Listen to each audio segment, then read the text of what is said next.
Hello my dear students, आप सभी को राज बायो क्लासेस में बहुत बहुत स्वागत है। तो आज हम 12th के बायोलॉजी के शॉर्ट क्वेश्चंस के बारे में बात करेंगे।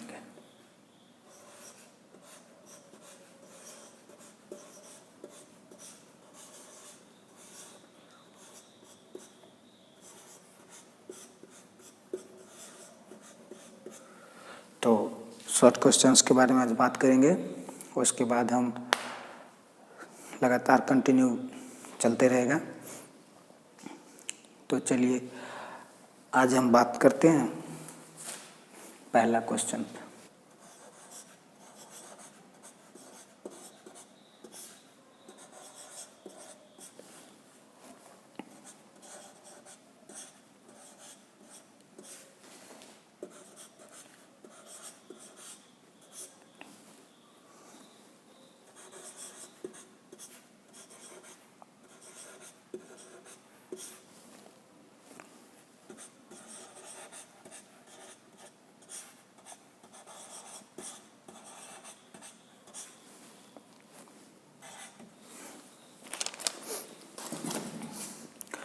तो हम आज बात करने वाले हैं कि मेंडल ने जो था सो अपने प्रयोग में मटर के पौधों को ही क्यों चुना।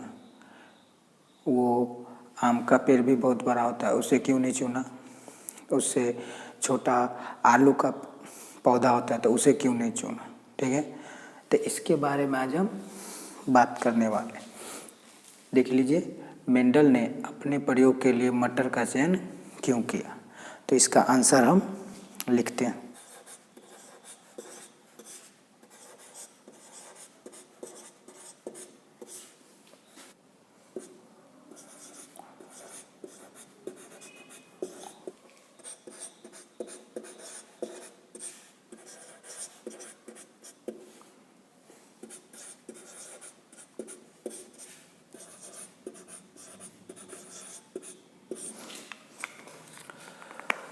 तो देखिए, हमने लिख लिया है कि मेंडल ने अपने प्रयोग के लिए मटर का चयन क्यों किया।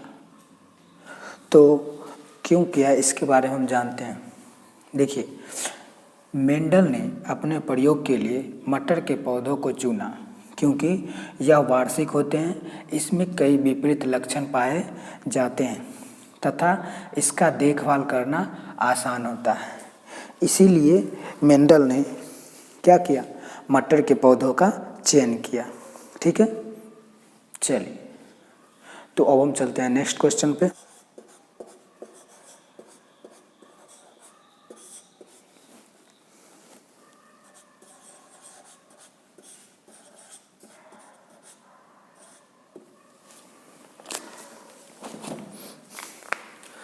तो नेक्स्ट सेकेंड नंबर क्वेश्चन।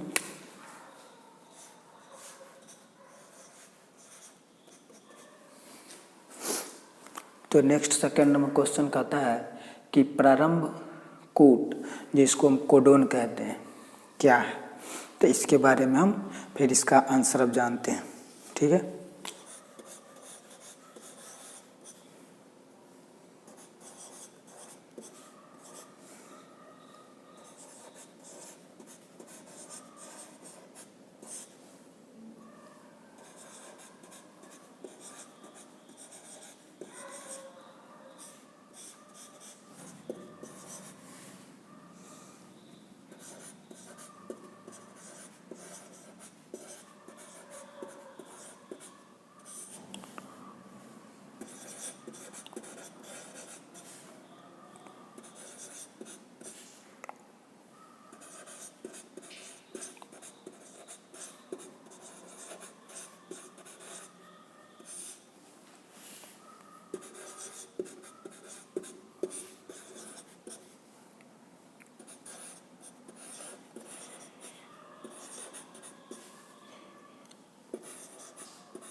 तो देखिए कि प्रारंभ कूट जो है क्या है। तो इसका आंसर होगा mRNA के न्यूक्लियोटाइड क्रम विन्यास के वे 3 क्रम जो प्रोटीन संश्लेषण क्रिया को प्रारंभ में मिथायोनिन अमीनो अम्ल का प्रतिनिधित्व करता है, प्रारंभ कूट कहलाता है। जैसे इसका उदाहरण होगा, जैसे में कि AUG या GUG और एक होता है VVG। ठीक है, इसी तरह दूसरा क्वेश्चन समाप्त हुआ। अब हम तीसरा क्वेश्चन पे देखिए। तीसरा क्वेश्चन कहता है कि मियादी बुखार के कारण और कारक जीव एवं लक्षणों को लिखें। तो मियादी बुखार क्या होता है इसके बारे में हम जानते हैं इसका आंसर। देखिए, मियादी बुखार जो है इसका कारण एवं कारक और लक्षण देखिए। मियादी बुखार साल्मोनेला टाइफी नामक जीवाणु से होता है। जीवाणु से संदूषित भोजन करने से, पेय पदार्थ जो पिया जाता है पदार्थ जैसे कोको कोला से हुआ अगर एक्सपायरी डेट है, एवं अन्य जल ग्रहण करने से उत्पन्न होता है। और इसका लक्षण जो है कैरेक्टर कि लगातार तेज बुखार होगा।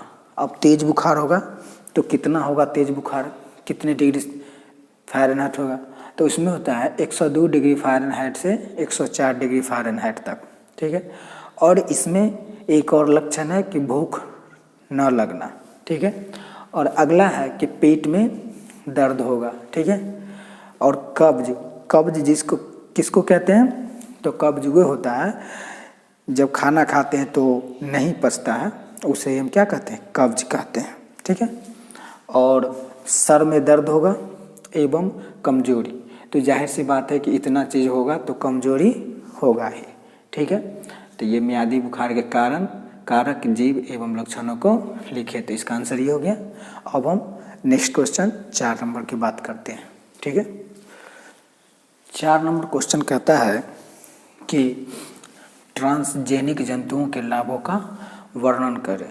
और ट्रांसजेनिक जंतुओं से क्या क्या लाभ होता है इसके बारे में हमको क्या करना है, लिखना है। ठीक है, तो इसका आंसर हम लिखते हैं। तो आप लोग देखिए।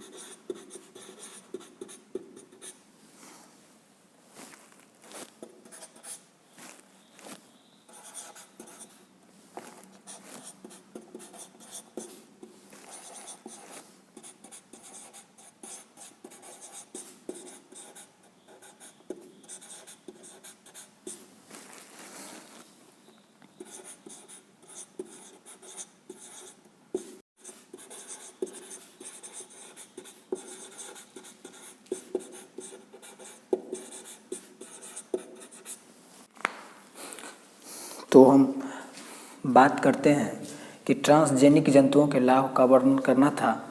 तो देखिए, इसका आंसर होगा कैसे लिखेगा एग्जाम में कि ट्रांसजेनिक जंतुओं के लाभ निम्न है। ठीक है, पहला है कि इनसे अधिक दूध, मांस, अंडे का उत्पादन ले सकते हैं ट्रांसजेनिक जंतुओं से। और दूसरा होगा इस प्रकार से उत्पन्न जीवों में रोग प्रतिरोधी क्षमता बहुत अधिक होती है। ठीक ना। और देखिए, तीसरा होता है कि इनसे प्राप्त जीव अधिक क्रियाशील होते हैं। ठीक है, और चौथा है कि ये जंतु आर्थिक संरचना सुदृढ़ करने के आधार स्तंभ हैं। तो फिर अगले क्वेश्चन पे चलते हैं 5 नंबर पे, और आप लोग कॉपी पेन लेकर के नोट करते जाइए। ठीक है, कि एड्स फैलने के क्या क्या कारण हैं। हमारे समाज में देखते हैं कि दिन प्रतिदिन एड्स % की संख्या में क्या हो रही है, वृद्धि हो रही है। तो उसको रोकने के लिए क्या करना चाहिए और यह कैसे होता है, इसके कारण का हमको वर्णन करना है। ठीक है, तो इसका आंसर हम लिखते हैं। देखिएगा, 5 नंबर क्वेश्चन है कि एड्स फैलने के क्या क्या कारण। ठीक है, तो देखिए इसका निम्न कारण है, एड्स फैलने के निम्न कारण है। ठीक है, पहला है कि प्रभावित व्यक्ति के साथ यौन संबंध सेक्सुअल, ठीक है। उसके देखिए बी है दूसरा नंबर, संक्रमित व्यक्ति में प्रयोग किए गए इंजेक्शन के सुई के व्यवहार से। जो इंजेक्शन लगाता है ना, अगर वही सुई फिर किसी दूसरे व्यक्ति को लगा दिया, अगर मान के चले पहले व्यक्ति का अगर HIV पॉजिटिव है और उसी के सुई से दूसरे को सुई लगा दिया तो उसमें भी HIV हो जाएगा, पॉजिटिव हो जाएगा, ठीक है। और तीसरा है कि एड्स से संक्रमित व्यक्ति का रक्त आदान से। अब रक्त आदान क्या होता है, जैसे एक व्यक्ति के बॉडी से ब्लड लेकर के दूसरे व्यक्ति के शरीर में डालते हैं यानी चढ़ाते हैं, जिसको उसी को कहते हैं रक्त आदान। अगर मान के चलिए किसी व्यक्ति को एड्स है और उससे ब्लड लेके अगर स्वस्थ व्यक्ति में डालेंगे दूसरे व्यक्ति में तो उससे भी क्या हो जाएगा, एड्स हो जाएगा। और चौथा कहता है संक्रमित गर्भवती महिला से उत्पन्न शिशु को, अगर कोई महिला प्रेग्नेंट है और वह HIV से संक्रमित है तो उनसे जो बच्चा उत्पन्न होगा उसे भी HIV हो जाएगा, ठीक है। तो यही था 5 नंबर क्वेश्चन। और नेक्स्ट क्वेश्चन 6 नंबर पे चलते हैं। 6 नंबर क्वेश्चन कहता है कि हैजा के लक्षण तथा नियंत्रण के बारे में बताइए। अगर मान के चलिए हैजा किसी को हो गया, चाहे किसी समाज में हो गया, तो उसको कैसे कंट्रोल किया जा सकता है, ठीक है। तो इसके बारे में हम जानेंगे।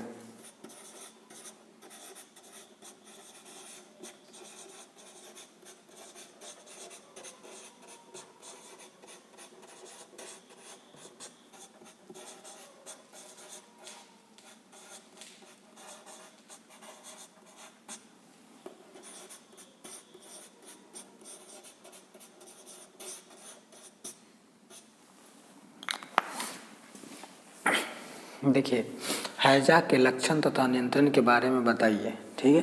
तो इसमें क्या होता है, लक्षण के बारे में जानते हैं। इसमें रोगी को लगातार मल त्यागना पड़ता है, ठीक है। दस्त होता है, मल का रंग जो होता है ना चावल के मार के समान होता है, ठीक है, सफ़ेद होता है। और इसमें फैटा भी होता है, गंदगी भी होता है। तो मल एवं फैटा को तुरंत साफ कर मिट्टी के नीचे दबा देना चाहिए, ठीक है। और व्यक्ति को साफ सफाई पर भी ध्यान देना चाहिए। साफ सफाई से 50% बीमारी खत्म हो जाता है। और जल को क्या करना चाहिए, उबाल करके पीना चाहिए, ठीक है। तो इसी तरह से 6 क्वेश्चन कंप्लीट है, दिखा देता होगा आप लोगों को। इंक खत्म हो गया था, ठीक है। तो अब चलते हैं 7 नंबर क्वेश्चन पे।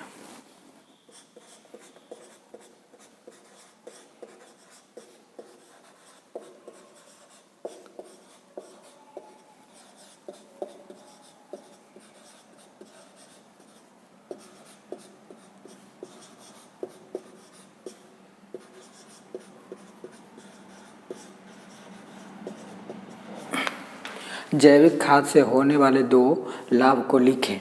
अगर ये क्वेश्चन ऐसे रहता है, अगर इसको बदल देगा तो लिख देगा जैविक खाद के उपयोग से होने वाले 2 लाभ को लिखें। तो क्या लिख सकते हैं, ठीक है। तो चलिए इसका आंसर लिख।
तो देखिए कि जैविक खाद से होने वाले 2 लाभ लिखे कहता है क्वेश्चन, ठीक है।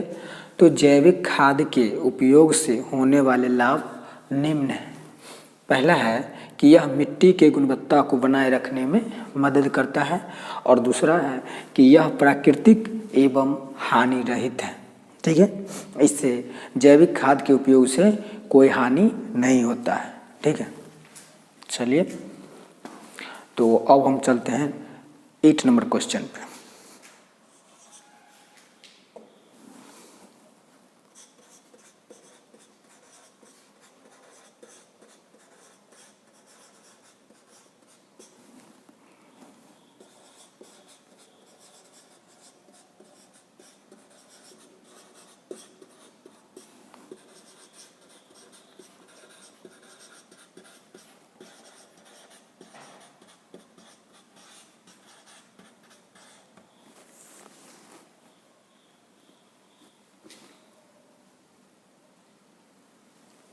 एट नंबर क्वेश्चन कहता है कि जैव विविधता आधुनिक कृषि के लिए किस प्रकार उपयोगी है।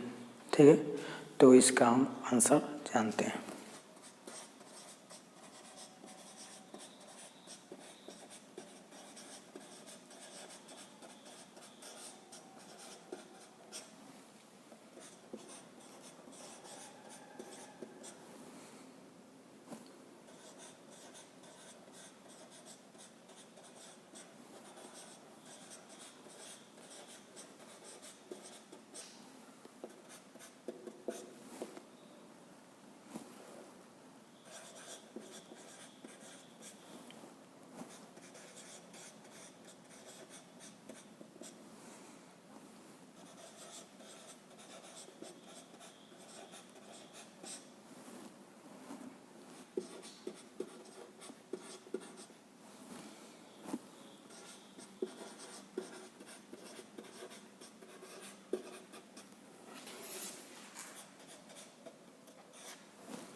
देखिए, जैव विविधता आधुनिक कृषि के लिए किस प्रकार उपयोगी है।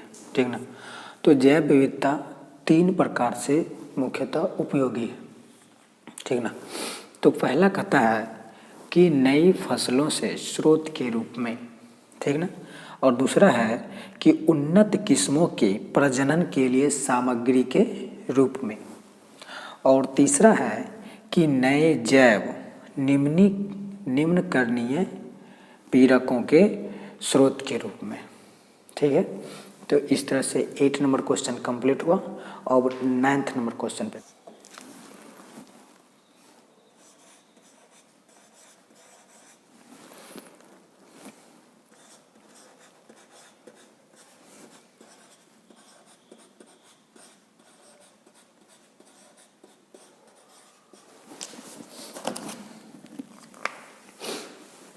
नेक्स्ट क्वेश्चन कहता है 9th नंबर कि संलग्नता को परिभाषित करें।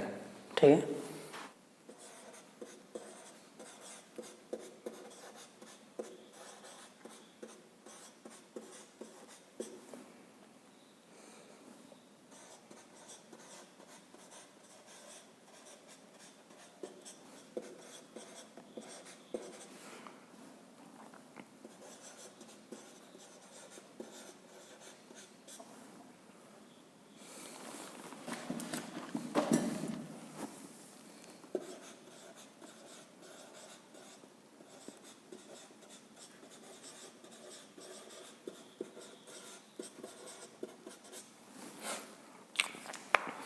देखिए इसका आंसर होगा 9 नंबर का कि संलग्नता को परिभाषित करें।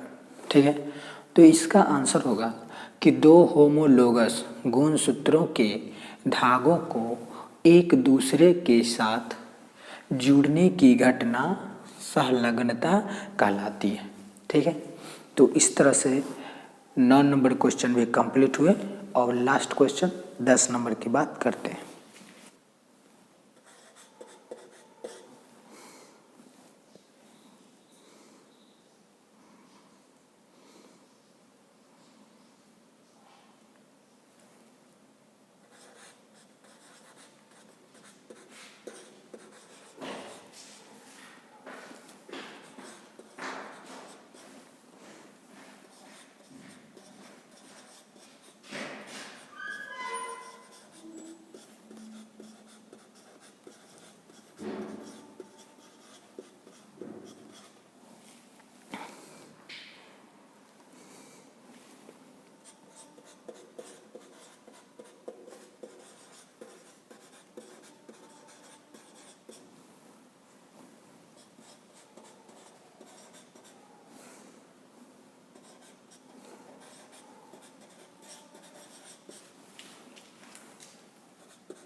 उसका देखिए 10 नंबर क्वेश्चन है कि एक पारिस्थितिकी तंत्र से आप क्या समझते हैं। ठीक है, तो इसका आंसर कैसे देना है वो देखिए। इसका आंसर होगा कि जीवों के समूह जो पारस्परिक क्रियाएं करते हैं तथा वातावरण के साथ भी क्रियाएं करते हैं उसे पारिस्थितिकी तंत्र कहा जाता है। ठीक है, तो इसी के साथ 10 नंबर भी क्वेश्चन कंप्लीट हुए। तो फिर मिलते हैं नेक्स्ट वीडियो में। ठीक है, थैंक यू।